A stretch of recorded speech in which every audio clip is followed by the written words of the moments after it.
Hi, I'm Greg from Omen Foils. Today we're going to talk about shimming your tail wing and how you can get the perfect combination of efficiency and stability in your foil system. So first I want to go over what the stabilizer actually adds to the system. Plenty of folks can ride their foils without a stabilizer and there's mono wings on the market. So what does this thing actually do for you? So let's look at the dynamics of the front wing in flight. So as water flows around the front wing, it creates a net linear force, which can be broken down into lift and drag. Additionally, it creates a net rotational force, which we'll call the pitching moment. So now as the rider, not only are you balancing around one point of lift, you've also got to adjust and shift your weight to compensate for that changing pitching moment. So in conventional aerodynamics, this pitching moment is what the stabilizer or tail wing is designed to compensate for. However, with foiling, we have a unique setup in that the plane is down here. However, the center of gravity of the system is up here, close to the rider's center of gravity. So what this means is all that drag, and not just the drag from the front wing, but the drag from the front wing, the drag from the fuselage, the drag from the stabilizer itself, and the drag from the mast. All of these forces contribute to that forward rotational moment about the system.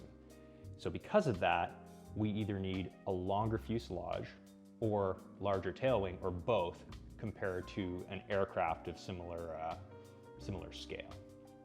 So to counteract these rotational forces inherent to the system, which are also changing, the rider can make these little micro adjustments to their position forward and back from the center of mass, which creates an opposing moment and can balance things out. So it's simply amazing that the brain and body can do this in real time, especially since because this is an unstable system, you can imagine when you start pitching down, the foil doesn't immediately fly down. What happens is all of a sudden you massively increase drag and increase that pitching moment down. So that's why it's so difficult to balance a single front wing that's not designed to create its own downforce at the tips.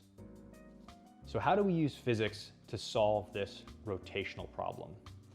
Well, as you probably know, the stabilizer produces a downwards force. So this downwards force is actually counteracting the tendency of the foil to pitch nose down. And then the really sexy thing here is that if you come out of level flight, look at the change of the angle of attack of the stabilizer. It increases, which means it's actually creating more downward force. So you've got an inherently stable system if things are tuned right, making it much easier for the rider to just glide and focus on turning and getting energy and all the stuff that we want to do out on the water. Let's go over what the stabilizer is doing through the speed range. So near stall, as you're just about to climb out of the water, that front wing is operating at a really high angle of attack. And although the tail wing is designed to produce a stabilizing downforce, it's actually giving you increased lift just because that raw angle of attack is so high. Now, when you start moving faster and go into that, let's call it a kind of slow cruising speed, the tail wing is at a pretty low angle of attack. However, you are getting some downforce being provided, and that's fine because you're moving at a low speed, so you've got a low amount of drag causing only a small amount of pitching moment forward, and similarly a small pitching moment being created by the front wing. Now, as we level out our fuselage, which means we're at our cruising speed of the foil, we're getting increased downforce from this tail. So the tail wing is set generally between -2 and -3 degrees, either by your shim or designed into the tail. And we're getting more downforce because of that increased angle of attack downwards of the tail. And that's good because of that increased speed, we're getting more drag through the whole system, and that pitching moment is being increased. Now, when we're going really fast, the foil is actually angled downwards and you're getting increased drag, increased pitching moment. But as you can see, this tail wing is counteracting with increased downforce.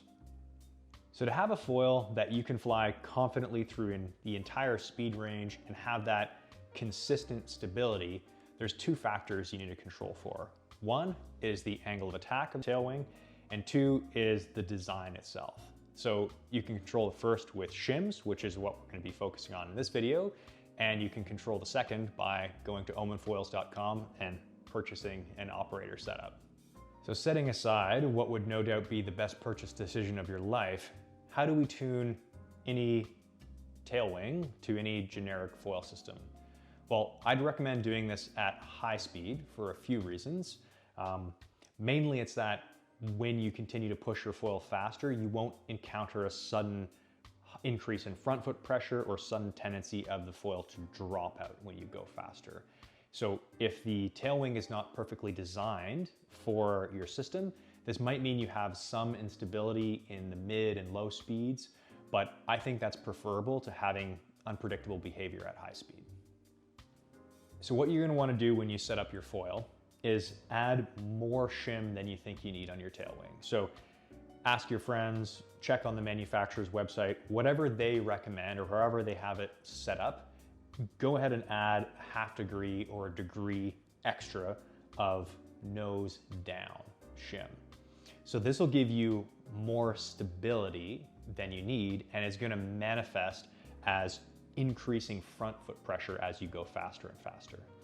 So the reason I recommend doing it this way rather than trying to guess at the perfect shim is because if you go under and you get too little stability, it's going to feel weird and skatey and you'll just kind of be second guessing yourself.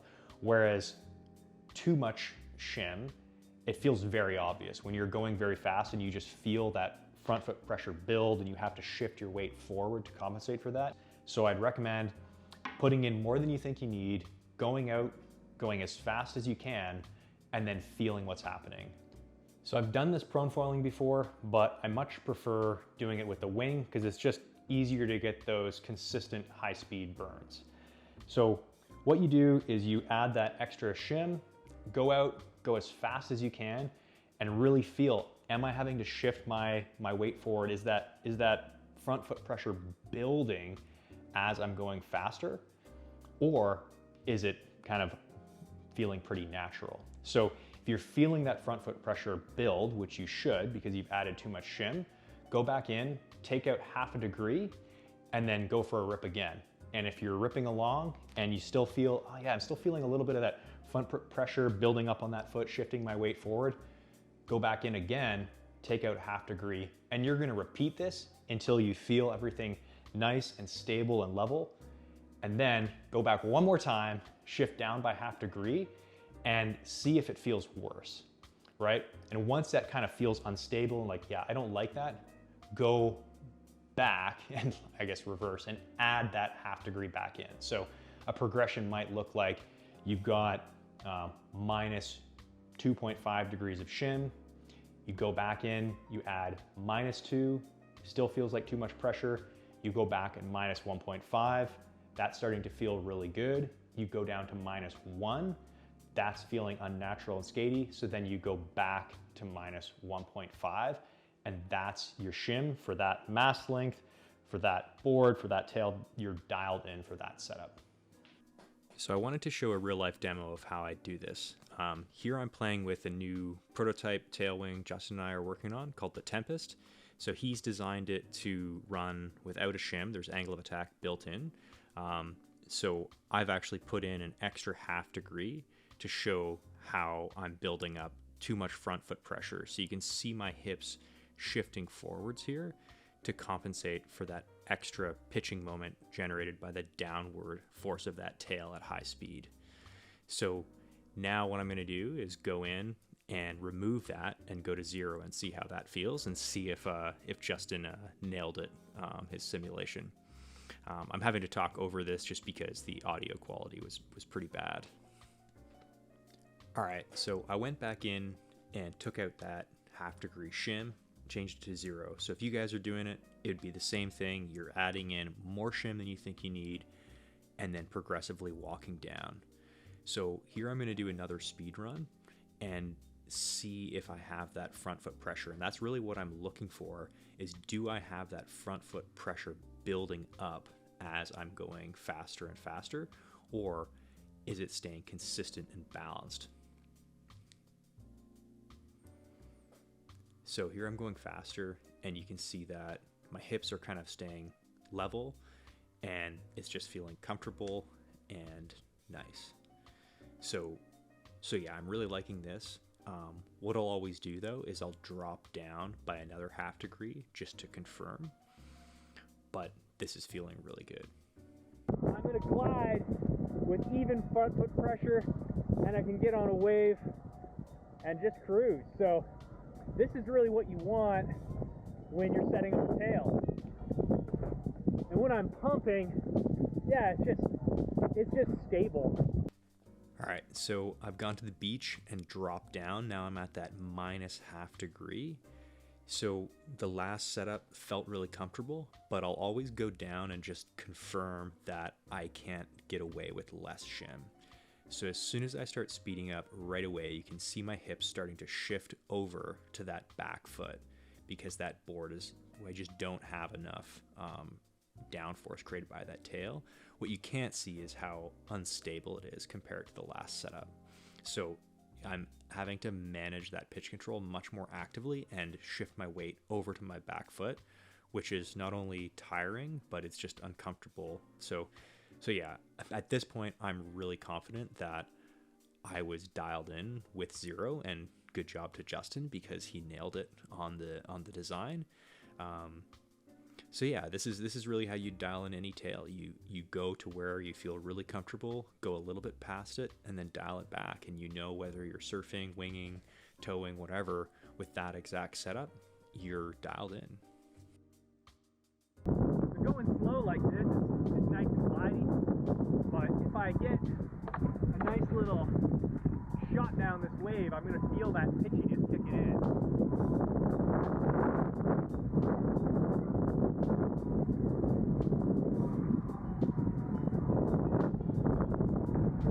So here I am surfing the same setup, and with prone foiling, I think it's even more critical to have a really well designed and tuned tail, because you don't have the wing to rely on to get you out of these slow spots. Like as you can see there, I was going pretty slow out of necessity, but I certainly don't want to have my stability compromised at a moment like that. So I need a tail wing that can provide that stabilization at slow speed without compromising my speed and glide at high speed. So even when I'm going fast, I don't want it to be providing too much downforce, because then I'm just getting more drag. So that's where design comes in. Another thing Omen has done with our system is we've made everything low drag, which having the fuselage, wings, mast, all designed with that in mind, you're able to run a smaller tail, which again reduces drag. So ultimately what this does is it just allows you to have a broader speed range of your system and capture more energy out of that moving water. And that's what we're trying to do, ride waves. So what's wrong with having too much tail shim in? If you've got this angle of attack set too high, some guys will say, oh yeah, I do this for small waves or light wind, you'll get more lift. Well, now you know what they're feeling is actually just more front foot pressure, because there's a greater moment, but there's actually less overall lift because it's creating more downforce. So you don't actually get more lift with more angle of attack of your system. You just get more downforce created by your tail, which feels like more lift because you're having to put your weight over your front foot as you build speed. So really, with too much angle of attack here, you're actually getting less stability because your foil now wants to rotate this way, and you're getting more drag. So that's just not a good idea.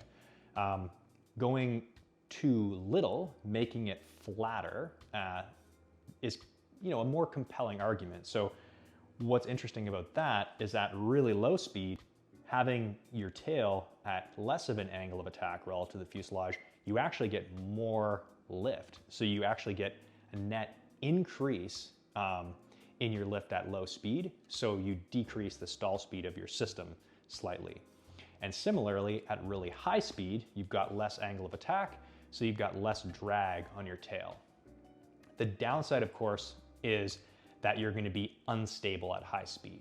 So most folks will find if you actually take a GPS and measure your speed, even though this is theoretically a more efficient setup, meaning at high speed, you can get, you use less energy to maintain that speed, you'll actually be going slower just because you feel out of control. So you'll naturally be buffering your speed based on that discomfort.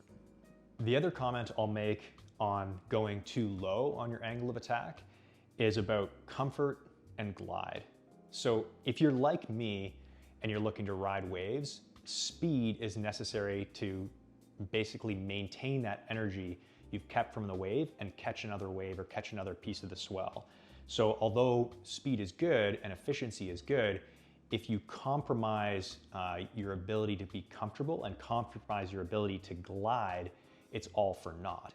So if you have an unstable system and you're constantly making these little micro adjustments, you're going to be negating that efficiency benefit because you're creating all this extra drag. Whereas if you've got a stable system that is flying straight through the water, it's going to be a lot more efficient and it's going to be a lot more fun to ride and cruise around.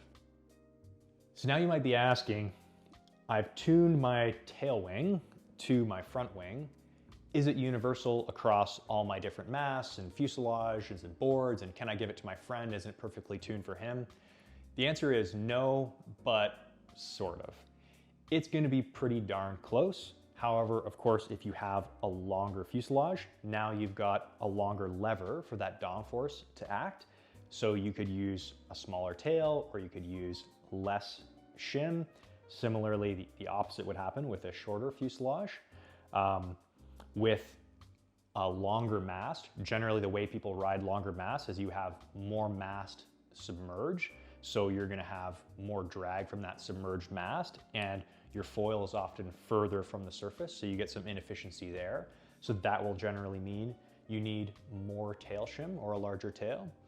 The other factor with having a longer mast or a thicker board is it puts the rider and the center of gravity of the system ultimately further away from this drag force. So it increases that moment arm. So again, that would require more tail shim.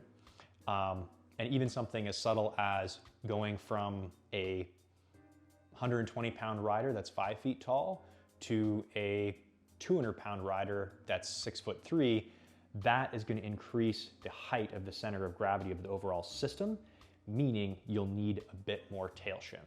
But these factors are all kind of in the realm of 1/4 to 1/2 degree. So if you add them all up, it is meaningful. So I would definitely recommend for the system that you want to ride, going out and doing this technique. However, knowing that if you give somebody your foil that's tuned or give them the recommendation, it's going to be pretty close. Our front wings come with a code you can scan here, which takes you to this page right here, where you just select the mast length you're using, the stabilizer, and then it gives you the tail shim, which in this case is 0 because the large is designed to work with the 1050. So like everything we're doing at Omen, we're trying to make this as plug and play as possible without compromising any performance. Similarly, this tail is precisely matched to the 1050. So you get perfect stabilization at really low speed, mid speed, and at your top speed. One additional note here we've added is for very tall and heavy riders, you can add an additional 1/2 degree, or for really short and light riders, you can take a 1/2 degree away. For those of you who have stuck it all the way to the end, I appreciate you, and you are why we're doing this. This is what it's all about.